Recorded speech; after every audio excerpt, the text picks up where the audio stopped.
Vou começar contando uma história que começou a acontecer aqui em Brasília, ano de 1968. Esta igreja aqui não tinha sido fundada ainda. Jovens queridos, naquele tempo o telefone não era um smartphone como a gente tem hoje, que a gente faz de tudo através dele, até paga contas, né? Tira foto, vê os parentes, tudo, né? Naquele tempo, quando uma pessoa recebia um telefonema, era o produto de uma dificuldade muito grande, porque normalmente tinha uma central telefônica, a pessoa ia lá, a telefonista atendia, ele dava o número e sentava numa cadeira e ficava lá esperando, e a telefonista enfiava uns cabos assim, como esses de microfone, e às vezes demorava 1 hora para fazer uma chamada, 40 minutos, 2 horas, 4 horas, até que finalmente ela chamava a pessoa numa cabinezinha e lá conseguia conversar. Hoje está tudo muito mais fácil, mas a vida ficou difícil, né? Tocou o telefone aqui e o obreiro bíblico que estava trabalhando aqui, ele recebeu a seguinte mensagem: aqui nas margens do rio Urucuia, que está aqui na divisa de Minas com Goiás, é um dos afluentes do rio São Francisco. Aqui nas margens do rio Urucuia tem gente para ser batizada. O obreiro bíblico Roberto não era ordenado ainda, ele não fazia batismos, ele ligou para Goiânia, onde ficava a sede da Missão Brasil Central. O presidente lá era o pastor Wilson Sarli. E ele então disse: pastor, tem gente para batizar, o senhor vai comigo? Ele disse: vou. Então ele saiu daqui com uma Rural Willys, que vocês não sabem o que é. Rural Willys é um carro antigão, né? Ainda existe alguma por aí, relíquia, né? Eu ganhei esses dias atrás, eu contei essa história num lugar e um irmão me deu um chaveirinho com uma Rural Willys. Ele pegou a Rural Willys, pegou o pastor Wilson Sarli, viajaram. À noite eles pararam porque não dava para seguir, porque era mato na beira do rio. Ele me disse, o Roberto é um homem, ele ainda vive, é desse tamanho assim, ó. Eu vou falar para vocês aqui, mas vocês não vão dar risada, tá bom? Ele falou para mim assim: pastor, aquela noite que nós dormimos dentro do carro, eu quase fiz xixi na calça. E eu fiquei imaginando, né? Um cara desse tamanho deve fazer muito xixi, né? E eu ri também, como vocês. E eu falei: mas o que aconteceu? Ele falou: tinha onça que miava. Isso em 68 devia ter onça mesmo, né? A onça miando lá fora, e eu pensei comigo assim: é melhor fazer xixi na calça. No outro dia eles caminharam alguns quilômetros a pé e chegaram na margem do rio Urucuia. Um rio de uns 6 a 8 metros de largura mais ou menos, tinha uma pinguela para atravessar. Pinguela é uma madeira que pega no barranco de cá até o barranco de lá, mas normalmente é um corrimão para segurar, para o camarada não desequilibrar. Só que lá não tinha. Sabe por que não tinha? Na casa de lá morava um matador de aluguel. Quando eles chegaram na beira do rio, eles gritaram assim: Raimundo Sabino, Mundico Sabino. E lá de dentro alguém gritou: quem é? Eu não sei fazer voz de matador. Quem é? E aí disseram: pastor adventista. Aí o Raimundo Sabino saiu, jogou uma corda, eles amarraram numa árvore do lado de cá. Raimundo segurou a corda lá e eles atravessaram. Vou encurtar bastante a história, tá? Naquele dia, eles batizaram o seu Raimundo Sabino, a sua esposa e o João. E aí eles quiseram saber a história, não é? E aí eles contaram a seguinte história: esse Raimundo Sabino, que já havia destruído 17 pessoas, porque no rifle, na carabina dele tinha já 17 marcas, ele ganhou uma Bíblia de presente, e ele começou a ler a Bíblia, porque a Bíblia é um livro fascinante, gente. Não existe no mundo nenhum livro tão fascinante quanto a Bíblia. Eu fico triste com a molecadinha que gosta de ler Harry Potter, fico triste. São uns livros dessa grossura assim, enormes, E são livros que levam para a perdição, não levam para a salvação. A Bíblia é um livro incrível. Ele começou a ler a Bíblia, só que chegou lá no livro do Êxodo, e tem um lugarzinho lá que a Bíblia diz assim: não matarás. Aí ele falou: esse livro não é para mim, porque atrapalha o meu trabalho. Pegou o livro e deu para o irmão dele, que morava na margem do mesmo rio, só que uns 20 quilômetros para cima. Só que o irmão dele também da mesma família desse pessoal que era contratado para tirar a vida dos outros. Começou a ler a Bíblia, chegou lá no Êxodo: não matarás. Esse livro aqui não é para mim não. Sabe o que ele fez? Pegou o livro e jogou no rio. Um belo dia, um domingo à tarde, o João, filho do Raimundo Sabino, 20 quilômetros rio abaixo, estava pescando com seu arpão, e veio aquele volume. Ele pensou que fosse um pacu, ou um tambaqui, ou um dourado, ou sei lá o quê. Puxou o gatilho, e na hora que ele puxou, o que é que veio na seta dele? A Bíblia que o seu pai tinha dado para o tio. Tremeu o menino, chamou o pai, também tremeu. Começou a ler a Bíblia, se converteu. Mas não foi só isso. Além de se converter e ser batizado, ele tomou uma decisão. Ele tomou a decisão de começar a evangelizar as famílias onde ele havia prejudicado alguém, matado alguém. Uns 7 meses depois, o mesmo telefone tocou aqui em Brasília. Roberto atendeu o telefone: vem aqui que tem mais gente para batizar. De novo a mesma coisa, pastor Wilson Sarli e Roberto foram lá. Irmãos, sabem quantas pessoas o Raimundo Sabino preparou para aquele grande batismo? Segura aí no banco. Você que está nos acompanhando aí agora, se segura. Um ex-matador de aluguel preparou para o batismo 105 pessoas. Quando o Roberto me contou essa história, eu liguei para o pastor Wilson Sarli. Disse: pastor, eu ouvi uma história assim, assim, é verdade? É verdade. E ele disse: só que nós não batizamos sozinho, tinha uns 3 pastores ajudando a batizar.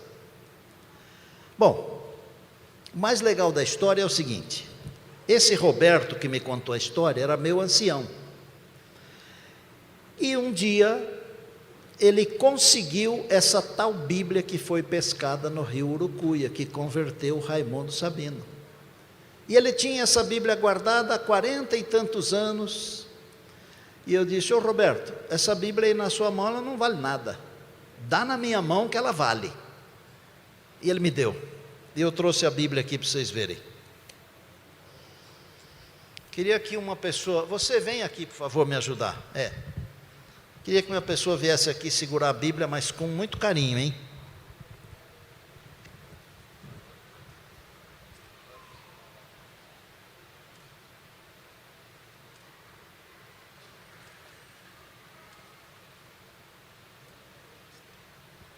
Tem um lugar aqui, dá para ver aqui, filho, que foi o lugar que o arpão entrou aqui? Põe o dedo aí. Dá para ver? Mostra a Bíblia para o povo aí. As fotos desta Bíblia aqui estão no livro Histórias de uma Vida. Eu contei essa história em Altamira, no Pará, numa campal, tinha umas 3.000 pessoas. E quando eu estava contando que eu levantei a Bíblia, um cidadão veio assim lá do meio para cá, e veio falando umas coisas assim, só que a gente está falando no microfone é muito mais alto do que quem está falando ali, né? Aí a hora que ele chegou perto de mim, ele falou assim: pastor, eu estava lá. Como? Eu estava lá nesse batismo de 105 pessoas. Eu sou filho do pastor Isaac Fonseca.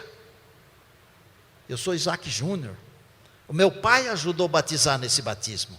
Eu falei: então você tem que falar isso aqui no microfone, né? Aí ele falou para o povo: irmãos, tudo isso aqui é verdade, eu estava lá. A história não terminou aí, sabe por quê? Esse Isaac, que mora num dos travessões lá de Altamira, ele conhece o neto de Raimundo Sabino, filho do João, que pescou essa Bíblia aqui, ó. Você está segurando uma relíquia aí, filho. Falou, pastor, o senhor quer falar com o neto dele? Porque ele já morreu, mas o neto dele está vivo. Claro que eu quero. Me deu o telefone e eu liguei. Umas 10 vezes até conseguir. E ele falou para mim assim, pastor, tudo isso é verdade. O meu pai não deu apenas a Bíblia não queria dar apenas a Bíblia para o pastor Roberto. Ele queria dar o rifle também. Só que o Roberto não quis. E o Roberto me falou que é verdade isso aí, que ele queria dar o rifle também, né? Aí não dá certo. O cara mora em São Paulo e tem um rifle, dá confusão, né? E esse moço, neto do Raimundo, me falou o seguinte: só da minha família tem mais de 50 adventistas. Põe aqui devagar, com cuidado. Vou falar um pouquinho sobre algo que está na Bíblia para você. É por aqui, né? Só cuida bem para ela não desfalecer, porque já quiseram me encadernar ela de novo, mas não quero, senão perde a beleza, né? Você ama esse livro aqui? Ama? Mas tem tempo para estudar ele? Ou só fala que ama? Não adianta só falar que ama, viu? Vou ensinar uma coisa para você que talvez você ainda não saiba. Pode até parecer uma coisa nova para alguns. Vou começar dizendo o seguinte: o meu tema é vida eterna agora. Vida eterna agora. Não é amanhã. Não é quando Jesus voltar. Agora. E eu vou provar pela Bíblia. Tem umas coisas, às vezes a gente acha que a gente é imediatista, não acha? Porque a gente quer as coisas muito rápido, né? Mas de vez em quando Deus também é imediatista. Quer ver? Lembram quando Natã foi conversar com Davi, que ele havia cometido adultério com Batseba? Lembram? A hora que o Davi falou assim, meu pai do céu, o que eu aprontei? Natã falou para ele assim, Deus já perdoou você, imediatamente. Amém? Paulo, em Romanos, no capítulo 8, ele diz assim, agora, pois, já, nenhuma condenação há para os que estão em Cristo Jesus. Quando? Agora, já. E Jesus, quando aqui andou, ele falou sobre vida eterna, que é o meu assunto com você hoje de noite. Jesus falou para Nicodemos, se você quiser olhar na Bíblia, pode. João 3, 14 a 16, ele falou assim, e eu quando for levantado da terra, a todos atrairei a mim, para que todo o que crer tenha vida eterna, porque Deus amou ao mundo, e aí você conhece, vida eterna. E em João 17, 3, naquela oração especial que Jesus fez, ele falou assim, e a vida eterna é esta, que te conheçam a ti, o único Deus verdadeiro, e a Jesus Cristo a quem enviaste. Vida eterna, vida eterna. A vida eterna é um assunto que está na palavra de Deus, e nós temos que olhar para esse livro aqui com muito amor, com muito amor. E ao olhar para esse livro com muito amor, nós vamos descobrir que a vida eterna é um assunto que Deus nos confere já. Vocês estão gravando o que eu estou falando? Estão entendendo? Você não tem ainda a imortalidade, mas você já tem a vida eterna se você aceitou Jesus. Diga amém. Diga Deus seja louvado. Nós estamos vivendo dias terríveis, gente, terríveis. Jesus falou assim, no mundo tereis aflições, tende bom ânimo, eu venci o mundo. Paulo escrevendo ao seu filho na fé, o jovem Timóteo, 2 Timóteo capítulo 3, versos de 1 a 5, ele falou assim, nos últimos dias sobrevirão tempos difíceis. E aí ele fala uma porção de adjetivos, porque os homens serão atrevidos, briguentos, odiosos, e vai falando um monte de coisas assim. Últimos dias, tempos difíceis, mas para quem tem Jesus, Deus nos confere já a vida eterna. Eu me lembro que eu preguei um sermão uma vez na cidade de Vitória, e o título do sermão era O Céu é Jesus. E esse sermão, naquele tempo eu fazia um resumo do sermão num papel. Quando estávamos voltando de Vitória para o Rio de Janeiro, eu dei o resumo na mão do Jader e falei para ele assim: faz uma música, porque vai ficar melhor o sermão com essa música. Aí nós fomos pregar num congresso em Limeira, pertinho lá do NASP, onde fica a Faculdade de Teologia. Deu uma confusão, porque meu amigo Paulo Melo, que inclusive trabalhou comigo depois, ele levou essa ideia do sermão para lá e um professor foi contra. E todo mundo começou a perguntar assim: mas o pastor Estina está certo ou está errado? O céu é mais do que um lugar, como ele ensinou? Como é que é? Por quê? O que eu ensinei?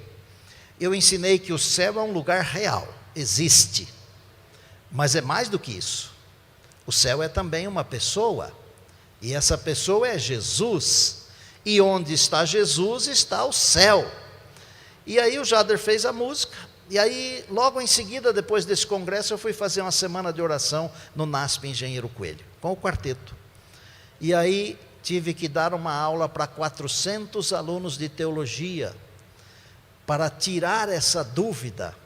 E eu terminei a aula para eles dizendo o seguinte, bem assim, ó: se vocês saírem daqui e não tiverem aprendido que o céu, embora seja um lugar real, ele é também mais do que um lugar, o céu é uma pessoa, vocês terão que voltar aqui e ficar mais 40 anos estudando, igual Moisés ficou 40 anos no deserto. Sabe por quê? Porque Jesus é aquele que veio, é o embaixador do céu. Ele veio mostrar como é Deus. Onde está o embaixador é um pedacinho do país que ele representa. Vocês entendem isso aqui em Brasília? É claro que entendem. Plenamente. Se Jesus estiver no seu coração, você terá um pedacinho do céu com você. E eu vou adiantar um passo.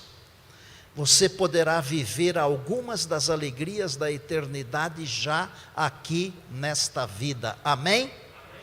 Não sei se vocês me ajudam aí, eu queria colocar uma imagem aqui com um trecho que está num livro especial chamado Desejado de Todas as Nações. Olha lá que coisa espetacular, irmãos.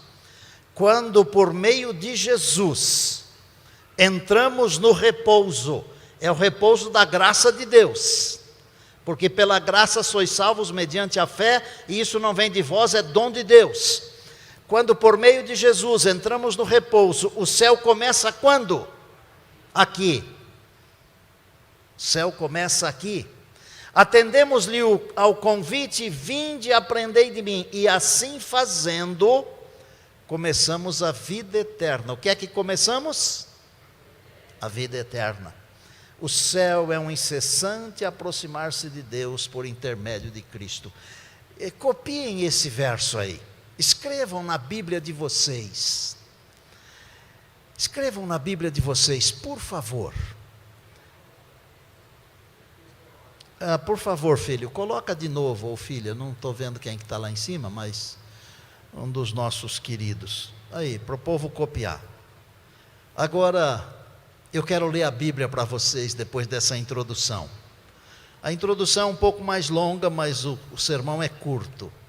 Podem ficar despreocupados. Peguem a Bíblia aí, 1 João, capítulo 5 de 1 João. Eu já citei pelo menos 4 textos bíblicos, e já citei um texto de Ellen White, e agora eu vou ler um negócio para vocês que vocês vão ficar de boca aberta aqui na palavra de Deus em 1 João capítulo 5.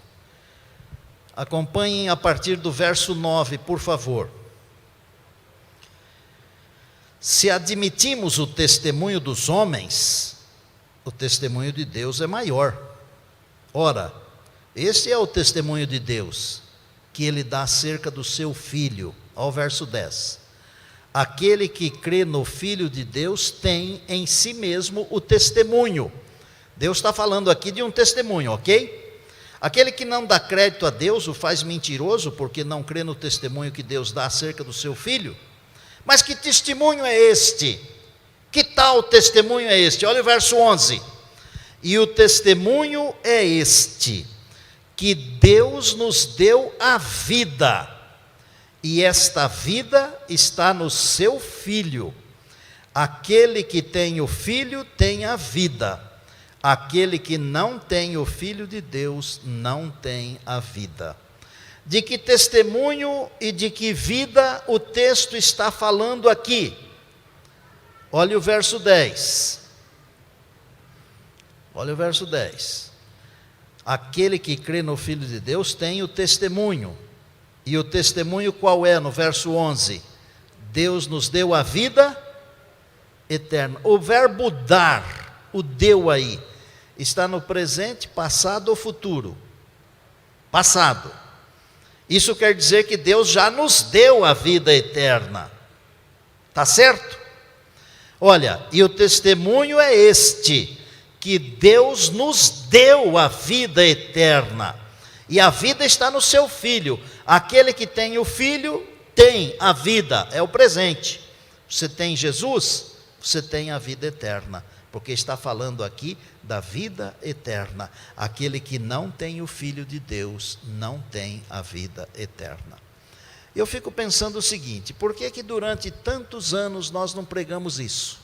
Já parou para pensar? Deixa eu perguntar. Alguém de vocês aqui está ouvindo isso pela primeira vez hoje? Deixa eu ver. Tem várias pessoas que estão ouvindo pela primeira vez. Por que nós não pregamos isto? Por que nós não pregamos que a salvação é um dom da graça de Deus e é para agora? Por que nós não pregamos que a vida eterna começa agora? Porque o inimigo não quer que a gente pregue essas coisas. Sabe por quê? Porque quem tem essas convicções na mente e no coração, enfrenta qualquer tribulação dessa vida, sem pestanejar, sem perder a fé. Então a gente fica pregando 1 milhão de coisas, mas não prega umas verdades simples e fundamentais. Deus nos deu a vida eterna, e esta vida está no seu Filho. Quem tem o Filho tem a vida. Pastor, mas e a morte? Para quem tem Jesus, a morte é um detalhe, nada mais. Durante muito tempo, eu orei a Deus para ninguém me perguntar o significado do Salmo 116:15.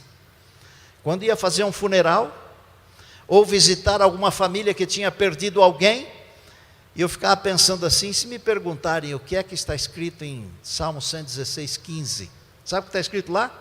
Preciosa é aos olhos do Senhor a morte dos seus santos. E eu ficava perguntando assim: como é que pode ser preciosa a morte que leva embora as pessoas que nós mais amamos?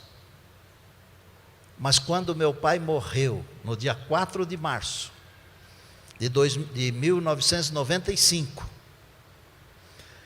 eu falei com Deus esse assunto, porque o meu pai pediu para o meu irmão, porque nós somos vários pastores na família. Meu pai disse assim: se eu faltar, que os antigos diziam isso para a morte, né? Se eu faltar, quem vai fazer o sermão é o Neumoel. É que eu fui o filho que sempre, como pastor, sempre ficou mais longe, mais distante, né? Trabalhando para Deus, né? E quando eu cheguei lá, o Paulo, meu irmão, que é pastor, ele falou: mano, o pai falou que era você. Aí eu fui lá para casa onde meu pai vivia com a minha mãe, me ajoelhei com a Bíblia aberta assim em cima da cama, e eu falei para Deus assim: como é que eu vou fazer o sermão do funeral do meu pai, se eu não acredito que a morte é preciosa? É duro. Enquanto eu estava falando isso com Deus, só aqui na cabeça, não falar nem uma palavra, só aqui, ó, na mente, eu ouvi uma voz dizendo assim: teu pai não morreu, ele dormiu nos meus braços. E aí eu pensei comigo assim: meu anjo da guarda está falando comigo, mas não era a voz igual a do meu anjo. E quando eu pensei, meu anjo da guarda está falando comigo, a voz falou de novo: não é o teu anjo da guarda, é o teu Salvador. O teu pai não morreu, ele dormiu nos meus braços, mas logo eu vou acordá-lo. Eu levantei da oração na hora, acabou a oração ali, e o sermão estava pronto. Com que verso? Preciosa é aos olhos do Senhor a morte dos seus santos. Sabe como eu vejo Deus agora? Eu vejo Deus como um grande lavrador. E quando os frutos estão maduros, Ele colhe os frutos para o seu celeiro. Estão salvos, estão guardados no celeiro. Amados irmãos, nós temos que olhar as coisas da Bíblia com os olhos de Deus e não com os nossos olhos, porque a Bíblia é a mente de Deus traduzida na linguagem humana, para que você e eu possamos entender o mínimo necessário do plano da redenção e aceitarmos a vida eterna. A Bíblia é a mente de Deus, ela é infinita, nós temos que olhar para ela com os olhos de Deus. Se a morte vier, a morte é apenas um período de escuridão, mas é o estalar do dedo, diz a Bíblia. Num piscar de olhos, diz a palavra do Senhor. Jesus falou assim: eu sou a ressurreição e a vida, e aquele que crê em mim, ainda que morra, viverá. E todo o que vive e crê, nunca morrerá eternamente. Se nunca morrerá eternamente, é porque já tem a vida eterna. E aí vem Paulo em 1 Coríntios 15, 51 a 55, e ele diz assim: porque é necessário que esse corpo corruptível se revista de incorruptibilidade, e esse corpo mortal se revista de imortalidade. Quando será? Quando Jesus voltar. A vida eterna eu já tenho. E quando eu disser que você já tem, eu quero que você diga amém com alegria, tá certo? A vida eterna eu já tenho, a vida eterna você já tem. Amém. Glória a Deus. Nós não temos ainda a imortalidade, porque a morte pode nos pegar a qualquer hora aí, a qualquer momento. E às vezes a gente pensa que ela está longe, pode ser que ela esteja perto. Não dá para deixar para amanhã a decisão que tem que ser tomada hoje. A Bíblia nunca diz, olha, amanhã. Em Hebreus, no capítulo 3, e repetido no capítulo 4, Paulo diz assim: hoje se ouvirdes a sua voz. Hoje se ouvirdes a sua voz. Eu amo esse Deus. Eu estava falando para o Guilherme, que me trouxe com muita segurança, viu, pastor Sandro? Gente boa esse menino. Não sei se a noiva dele está aí. Está aí? Está aí.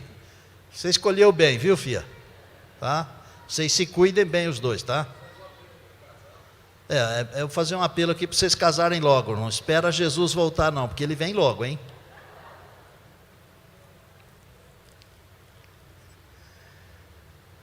Estava dizendo para ele que tem certas coisas que a gente precisa confiar em Deus de um jeito diferente.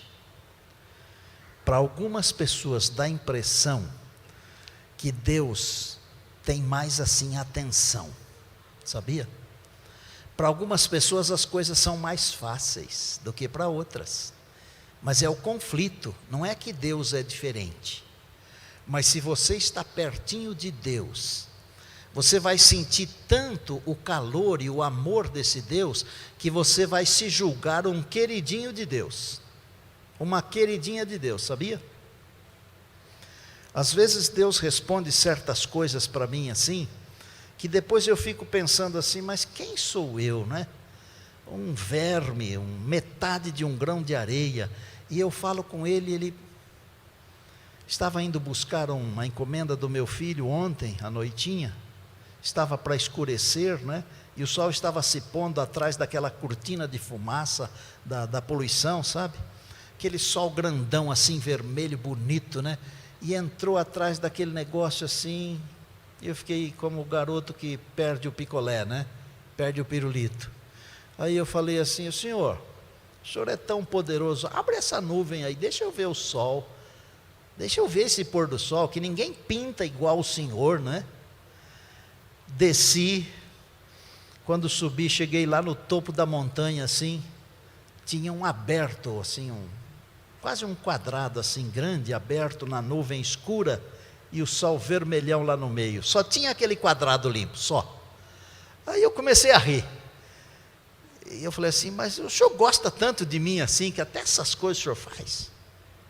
Deus gosta tanto de você, mas tanto de você, mas tanto de você, mas tanto de você. de você que está em cima, que Ele está disposto a fazer coisas incríveis por você. Saiba disso. Eu vou contar uma história que não está no livro para terminar com essa, tá bom? Porque depois vocês vão ler o livro, está tudo lá.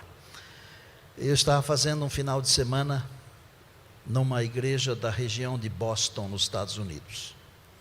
Eu vou lá quase todo ano. Agora, por causa da pandemia, já faz 2 anos que eu não vou, mas quase todo ano eles me levam lá para fazer um fim de semana. É quinta, sexta e sábado só. E sábado é o dia inteiro, né? Então aí são 3 sermões no sábado. De manhã, no começo da tarde e um no pôr do sol. Eles tiram o couro da gente, viu, pastor Sandro? Vou indicar você para ir lá, tá? Porque você é fortão assim, né? Mas pregar é bom, né? A gente ama, né? E aí, eles têm um hábito lá. Cada família, porque é uma igreja brasileira, e eles têm prazer que a gente vá lá, então eles querem sair com a gente para conversar, para comer, e eles levam a gente no restaurante. Eles fazem um esquema lá, e cada noite 2 ou 3 famílias se juntam, porque não dá para ir com todo mundo se for uma família só, né? E aí vai lá para o restaurante. Aí, né, numa noite nós fomos num restaurante muito legal que tem lá, chamado Cheesecake Factory. E estavam várias pessoas, mas tinha uma senhora chamada Patrícia e a sua filhinha Luna. E normalmente, quando eu vou ao restaurante com alguém, eu faço oração. Tem gente que tem vergonha, mas eu não tenho, porque eu já perdi a vergonha faz muito tempo, né?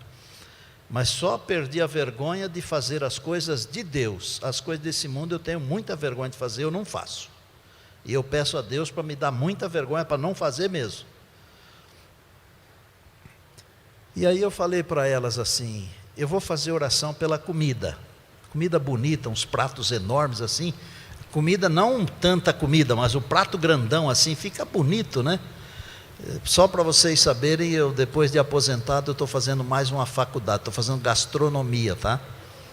Mas não é para pôr restaurante não, tá? É para cuidar bem da minha família. Como eu gosto de comer, dá para ver, tem que fazer gastronomia. E para a cabeça não enferrujar, porque eu quero pregar até Jesus voltar, amém? Essa foi a maior razão de eu ter me matriculado.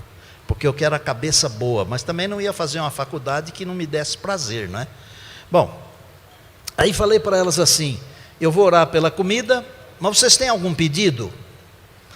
Aí a menina, assim de uns 8 anos, 9, 10, sei lá, ela falou assim, pastor, o senhor ora pelo Dom? Eu disse, quem que é o Dom? Falou, o meu cachorrinho, ele está com as 2 patinhas da frente quebradas. Com as 2 patinhas quebradas. Na cabeça dela, estava quebradas as patinhas. Tá bom. Aí oramos pela comida, orei pelo Dom. Tem gente que acha que não deve orar pelos animais, mas essas pessoas estão fora do planeta, tá? Porque os animais, Deus os colocou para eles fazerem companhia para nós. E se você quer saber, tem trecho de Ellen White que fala que os animais sofrem muito pelos seus donos. Se vocês quiserem, eu posso mandar para vocês, tá? Bom, orei e comemos, fomos embora. Isso era quinta-feira.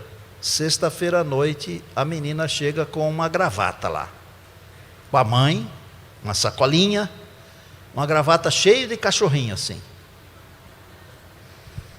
Aí a mãe falou assim, pastor, a hora que nós chegamos em casa ontem, o Dom não estava com a patinha quebrada não. Ele veio receber nós do mesmo jeito que fazia de primeiro, antes dele quebrar a patinha. E a Luna acha que foi a oração do Senhor que curou o Dom. Por isso ela quis comprar um presente para o Senhor. Não foi a minha oração, porque pode ser que ele não estivesse com as patinhas quebradas, não é? Pode ser que ele estivesse com mau jeito, porque os animais eles se protegem também, né? Mas na cabeça daquela menina de 8, 9, 10 anos, o que aconteceu? Deus curou o cachorrinho dela. E eu tenho em casa ainda a gravata com os cachorrinhos, de vez em quando eu uso. Agora, esta aqui eu vim hoje, pastor, a primeira vez que eu uso, porque eu pensei em presentear você com ela. Vem aqui.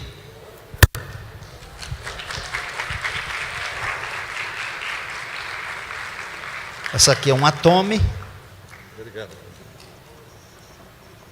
Vai ficar muito chique aí, hein, ó.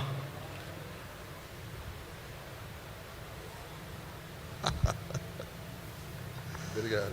Agora você tem a capa de Elias aí, tá? Vamos embora.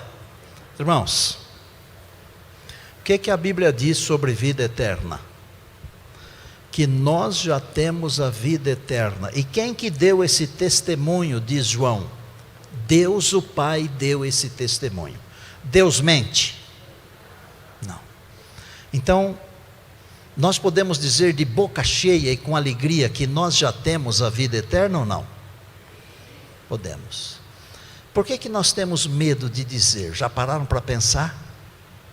Porque parece que somos muito diferentes, né?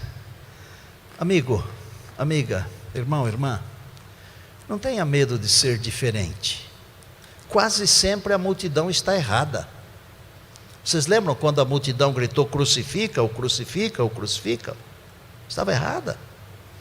A mesma multidão que aplaude um jogador quando marca um gol, ela vaia se ele perde um pênalti. Estou errado? É assim. Seja diferente, creia nas coisas de Deus, como uma criança crê. Não deixe para crer lá no finalzinho da vida, quando você já não consegue nem respirar direito mais, não consegue raciocinar direito mais. Lembra-te do teu Criador nos dias da tua mocidade. É hoje, gente, é hoje. Deus quer que façamos um exercício de fé.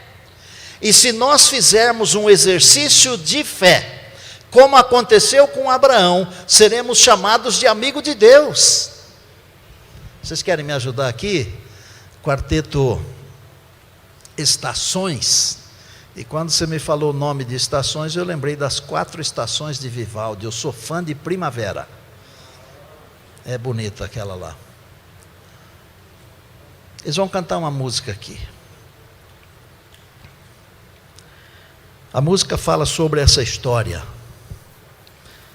E no refrão, no coro, ela diz assim: vem e entrega a tua vida.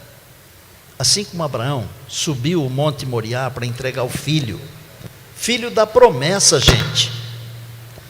Olha, os últimos dias estão se aproximando. E algumas coisas difíceis, incríveis vão acontecer. Abraão poderia ter dito para Deus assim: Senhor, eu não vou sacrificar o meu filho, porque quem pede para sacrificar os filhos não é Deus, são os ídolos. Mas Abraão conhecia a voz de Deus. E nós temos que nos aproximar de Deus cada dia, todos os dias, até o último dia, para nós entendermos a voz de Deus, a mente de Deus. Eu queria fazer um chamado hoje para alguma pessoa que está longe de Deus. Pode ser uma pessoa, 2, 3, não importa. Não precisa vir todo mundo aqui. Alguém que está longe de Deus e precisa fazer um concerto com Deus. Se entregar de novo para ser chamado de amigo de Deus, amiga de Deus. Talvez você tenha que renovar a sua fé. Então eu chamo você para vir aqui perto de nós. Vem aqui. Eu não sei quais as bênçãos que Deus tem para entregar hoje, mas eu sei de uma coisa: sua coragem de vir aqui, Deus vai lhe dar um coração tranquilo, paz. Quem mais quer vir aqui? Vem aqui. Vem entregar a sua vida a Jesus.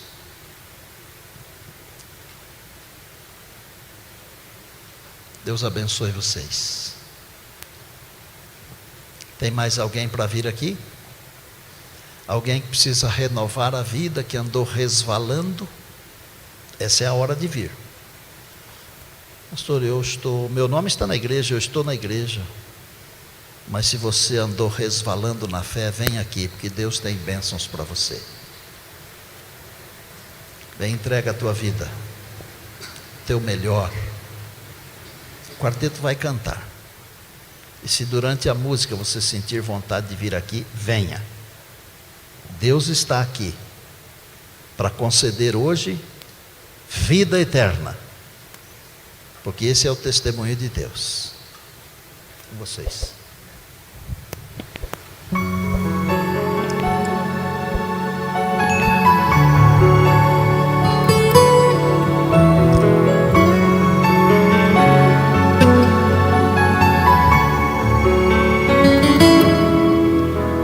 Sara percebeu que havia algo de errado com Abraão. O seu olhar dizia a sua dor, sua aflição. Um dia logo bem cedinho sai com Isaac viajar. Nenhum dos dois escondia a angústia e o pesar. Em casa, mãe sozinha pôs-se de joelhos a orar.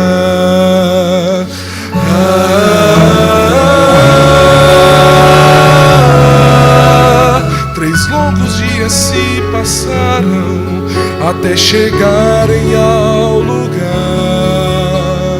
onde Deus pedia que se erguesse o altar.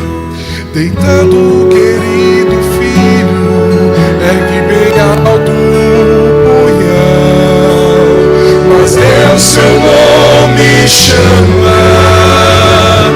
Abraão, servo amado, aqui está o cordeiro. Seu filho vai pra casa com você.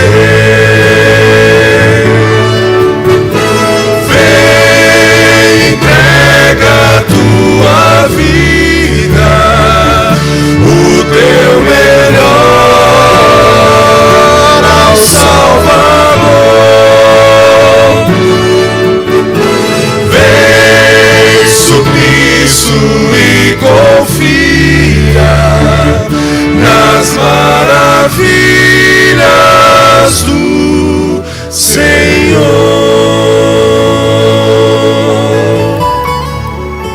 Mais alguém para vir? Venha, e agora é o momento. Venha aqui para frente. Venha renovar a sua fé. Obedeceu, mesmo na batalha, a confiança não cedeu. De ser fiéis até o fim, mas logo que pareça, seu amor jamais nos deixa. Seu sangue nos deu vida, não há razão nenhuma pra temer. Vem, entrega a tua vida, o teu melhor ao Salvador. Vem, submisso e confia nas maravilhas do Senhor. Vem, entrega a tua vida, o teu melhor ao Salvador. Vem, submisso e confia nas maravilhas do Senhor.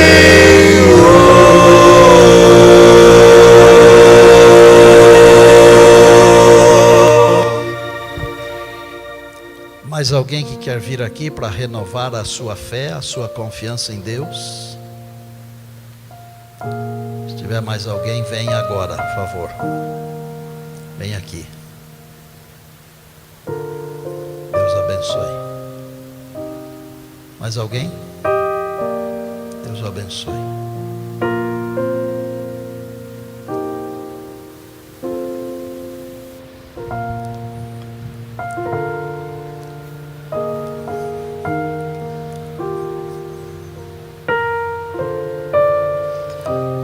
vocês que estão em pé, por favor, venham aqui.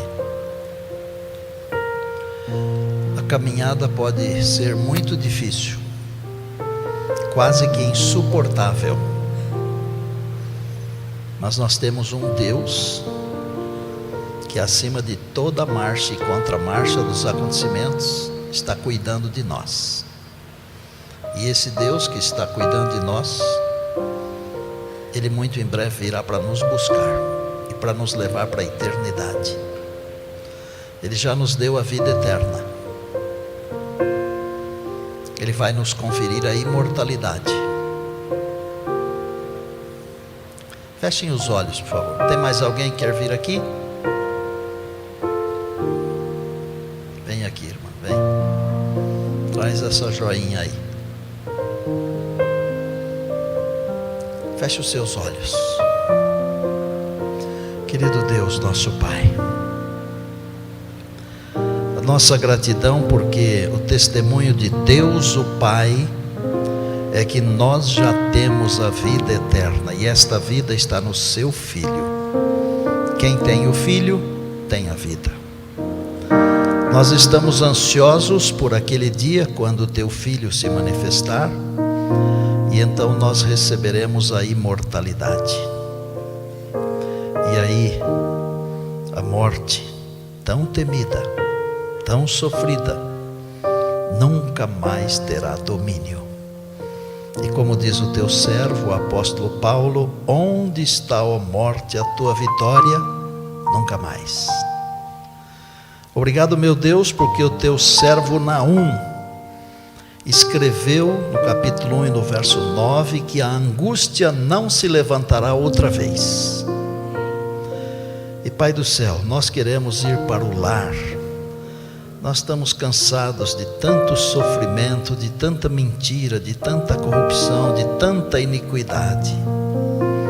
Nós queremos ir para aquele novo céu e aquela nova terra que João viu lá na ilha de Patmos, o Apocalipse, onde viveremos para todo sempre. Uma bênção muito especial para todos estes que vieram à frente. Uma bênção especial também para toda a igreja, para toda a congregação. E uma bênção especial para aqueles que nos assistem.